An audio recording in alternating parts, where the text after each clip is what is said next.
2025 අගෝස්තු මාස අවසානය වන විට ශ්‍රී ලංකාවේ මූල්‍ය ප්‍රගතිය සුවිශේෂීව වැඩිවීමක් පෙන්නුම් කරයි. බදු ආදායම පසුගිය වසරට සාපේක්ෂව 31%කින් ඉහළ ගොස් ඇති අතර එය රුපියල් ට්‍රිලියන 3.07ක් දක්වා වැඩි වී ඇත. බදු නොවන ආදායමද 108කින් වැඩි වී තිබේ.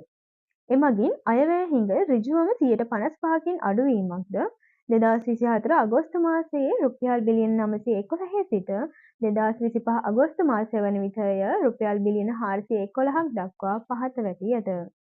මේ සමග ප්‍රාථමික ඉතිරි කිරීම රුපියල් ට්‍රිලියන 1.27 දක්වා ඉහළ ගොස් ඇති අතර එය පසුගිය වසරට සාපේක්ෂව ඍජුවම දෙගුණයක් පමණ වේ. එමගින් ආදායම වැඩිවීමත් අයවැය හිඟය අඩුවීමත් ශ්‍රී ලංකා ආර්ථිකය සඳහා ධනාත්මක සංකේතයක් ලෙස දැක්විය හැකියි.